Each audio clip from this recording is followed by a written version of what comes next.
वो 7 लाख वोटों से जीते थे, अब की बार 10 लाख पार कराने की पूरी कोशिश करेंगे, क्योंकि उन्होंने क्षेत्र में विकास किया है। इससे पहले किसी भी सांसद ने ना तो इतना विकास किया था और ना ही जनता का ध्यान रखा था। आप देख सकते हैं कि मंत्री जी के जब मंझावली पुल का उद्घाटन कराए, उससे पहले भी इस मंझावली पुल का आज से 35 साल पहले 2 बार उद्घाटन हो चुका था। यहाँ पहले सांसद भी रह चुके हैं, मंत्री भी रह चुके हैं और सरकारें भी आती जाती रहती हैं, लेकिन किसी के 35 साल के कार्यकाल में मंझावली का पुल किसी पे पूरा नहीं हुआ। एक इंस्टा फीड का डिजिटल प्लेटफॉर्म देख रहे हैं आप, इस समय मैं हूं आपके साथ तरुण तायल। जैसा कि आप सभी जानते हैं कि फरीदाबाद से लोकसभा चुनावी उम्मीदवार कृष्णपाल गुर्जर को बनाया गया है। इससे पहले भी 2 बार सांसद रह चुके हैं, लेकिन सबसे बड़ी बात ये आती है कि आखिर पुराने कार्यकर्ता उनको लेकर क्या कहते हैं, क्योंकि अगर जिस तरीके से हरियाणा के राजनीतिक समीकरण की बात करें तो 2 के बाद अब जो है हाल ही में नायब सैनी को मुख्यमंत्री पद की कमान सौंपी गई है। जनता नया बदलाव देखना चाहती है, ऐसे में सांसद के लिए उन्हें तीसरी बार जो है उम्मीदवार ठहराया गया है। पुराने कार्यकर्ता मेरे साथ हैं, ऐसे में पूर्व सरपंच हैं कांवरा कला ग्राम पंचायत से केशव भारद्वाज। केशव जी, बहुत बहुत स्वागत है आपका।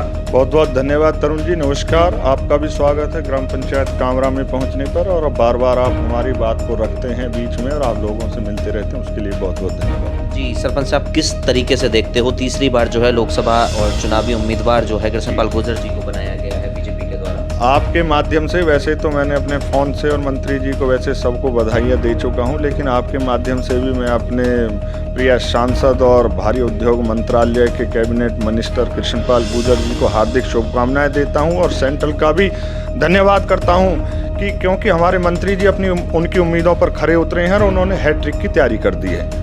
तो मैं ये कहना चाहूँगा कि जिस प्रकार से मंत्री जी पे सेंट्रल ने विश्वास किया और मोदी जी की टीम में एक संगठित सदस्य हैं, उस हिसाब से जनता भी उन पे विश्वास करती है और उन्होंने कार्य किया है, विकास किया है और अपनी उम्मीदों पर और लोगों की उम्मीदों पर खरे उतरे हैं। नहीं, अगर हम बात करें पुराने कार्यकर्ताओं के जोश की, क्योंकि कहीं की पार्टी का टिकट जो है जनता या फिर कोई भी व्यक्ति को भी उम्मीदवार जब मांगता है, जब उसे पता होता है कि पार्टी का जनाधार क्षेत्र में है, तो ऐसे में बीजेपी की टिकट से हमें उम्मीदवार बनाया गया है। तो छोटे छोटे कार्यकर्ता हैं, जितने भी आपने एक बड़ी कमानें संभाली हैं, मंडल का पद है या फिर अन्य पद भी आपने संभाले, तो ऐसे में आपकी क्या तैयारियाँ चल रही हैं? जी, देखिए, मैं पिछले 17-18 साल से मंत्री जी के बोया हुआ एक पौधा हूँ, जो आज थोड़ा उनके ही आशीर्वाद से विकसित हो रहा हूँ। और जहाँ भी मेरी जिम्मेदारी दी गई है, मंत्री जी ने हमको कोशिश करी है, अपनी टीम के साथ बाखूबी निभाया है। जैसे कि अब चुनावी सरगर्मियाँ तेज हो गई हैं और आज हमारी जिम्मेवारियाँ बढ़ गई हैं और हम खुद एहसास होता है मंत्री जी की टिकट क्लियर होने पर कि अब हमारी जिम्मेवारियां हैं। तो मैंने जो अपनी गांव की टीम है, मेरा एक ग्रुप है 250-300 आदमी का, जो अपने क्षेत्र में भी होता है, उन सब से मीटिंगें लेना स्टार्ट कर दिया है, सक्रिय हो गए हैं। हम वो सक्रिय कार्यकर्ता हैं मंत्री जी की टीम के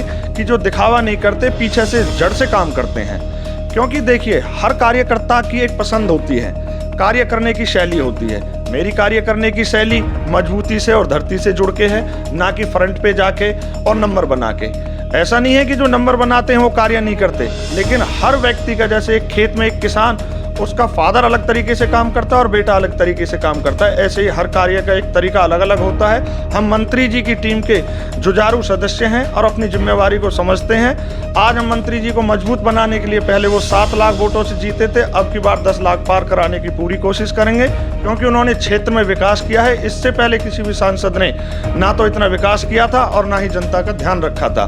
कृष्णपाल मंत्री जी वो मंत्री हैं कि जो अपने पुराने कार्यकर्ताओं के साथ साथ नए कार्यकर्ताओं को सबको एक साथ लेकर साधते हैं, संवारते हैं और सबका ध्यान रखते हैं। एक उनकी सबसे बड़ी खूबी है कि वो किसी के साथ, किसी इतनी बिजीनेस होने के बाद टाइम दे पाएं या ना दे पाएं, क्योंकि उन्हें पूरा देश देखना होता है, लेकिन जहां कहीं भी उनको पता नहीं, भगवान का ये वरदान है कि उनकी दिल में आवाज़ आ जाती है। उन्हें लगता है कि जो उनका पुराना कार्यकर्ता है उसको आज उनकी ज़रूरत है, तो वो खुद भी रात को 11 बजे भी फ़ोन कर लेते हैं। ये उनकी खूबी उनके कार्यकर्ताओं को उनसे अलग नहीं होने देती। और कार्यशैली आप देखते ही हैं, उन्होंने विकास किया है, सबका साथ सबका विकास चलते हैं मंत्री जी। नहीं, देखिए, जिस तरीके से अगर देखा जाए तो फरीदाबाद भर में उन्हें जो है फ्लाईओवर वाले मंत्री के नाम से जानते हैं, पुल वाले मंत्री, यानी कि कहीं कि सबसे ज़्यादा फ्लाईओवर उन्होंने बनाए हैं। लेकिन अगर हम बात करें, कुछ मुद्दे ऐसे हैं जैसे ग्राम मंझावली का पुल हो गया या फिर पलवल वाला पुल हो गया, तो इनकी वजह से कहीं ना कहीं समाचार पत्रों के माध्यम से भी आगाह किया जा रहा था कि अगर कहीं ना कहीं बात हल्की रहती है तो उसकी वजह ये मुद्दे बनेंगे। क्या आपको लगता है? जी देखिए, ऐसा तो मेरी समझ में कुछ नहीं है, लेकिन विपक्ष हमेशा कहीं ना कहीं होता है। जब विपक्ष के पास कोई मुद्दा नहीं होता तो विपक्ष इसी चीज़ को लेकर उठाता है। आप देख सकते हैं कि मंत्री जी के जब मंझावली पुल का उद्घाटन कराए, उससे पहले भी इस मंझावली पुल का आज से 35 साल पहले 2 बार उद्घाटन हो चुका था। यहाँ पहले सांसद भी रह चुके हैं, मंत्री भी रह चुके हैं और सरकारें भी आती जाती रहती हैं, लेकिन किसी के 35 साल के कार्यकाल में मंझावली का पुल किसी पे पूरा नहीं हुआ। एक माननीय श्री कृष्णपाल गुर्जर जी और मोदी जी की सरकार में एक जुझारू सदस्य जो मोदी जी की टीम के, उन्होंने दृढ़ संकल्प लिया और आज आप देख सकते हैं कि आज रोडों की चौड़ीकरण देख लीजिए। आज मैं अपने यहाँ का आप बताता हूँ, मंत्री जी की देन है कि रोडों का सशक्तिकरण होने और चौड़ीकरण होने के बावजूद मंझावली का पुल बनने के, जिस किसान के पास 1 एकड़ जमीन थी, जो आज से 5 साल पहले सिर्फ 10 लाख रुपए का मालिक था, आज वो 5 करोड़ का मालिक बैठा है। ये सिर्फ भाजपा सरकार और कृष्णपाल मंत्री जी की देन है, तिगाम विधानसभा क्षेत्र के लिए खासकर। और कोई बात जो दर्शकों से आप कहना चाहें? मैं अपने दर्शकों से और आपके माध्यम से सिर्फ यही कहना चाहूँगा कि आप सबसे हाथ जोड़कर मेरी ये विनती है कि आने वाले इन चुनावों में भारी बहुमत से ज़्यादा संख्या में वोटों का मंत्री जी को दें, वोट दें और उनको भारी मतों से जिताएं, जिससे कि आपके क्षेत्र का और हमारे देश का पूर्ण रूप से और अच्छे तरीके से विकास हो सके और 400 पार का हमारा जो संकल्प है वो पूरा हो सके। क्योंकि 400 पार होगी, अपने कैंडिडेट को हम मजबूत बनाएंगे, तभी देश को विकसित बना पाएंगे, जो मोदी जी का संकल्प है। और उसकी शाखा में जुड़े हुए हमारे मंत्री जी हैं और उनके साथ धरातल से जुड़े हुए उनका संगठन और हम जैसे छोटे कार्यकर्ता हैं, तब हम अपनी उम्मीदों पर खरे उतरेंगे, तभी देश का विकास होगा और देश के जो हमारा विकासीकरण का हमने संकल्प लिया है वो पूरा होगा। आप सबसे मेरी यही विनती है कि आज अपनी जिम्मेवारियों को समझें, कृष्णपाल गुर्जर जी को भारी मतों से 10 लाख का पार आंकड़ा कराएं और उनको हम चाहते हैं कि अब की बार, तीसरी बार वो मोदी जी के बराबर में बैठे, उनको इतनी बड़ी जिम्मेवारी मिले, जिससे कि हमारे क्षेत्र का नाम हो, देश का नाम हो और सभी लोगों का विकास हो। जी बहुत बहुत धन्यवाद सर।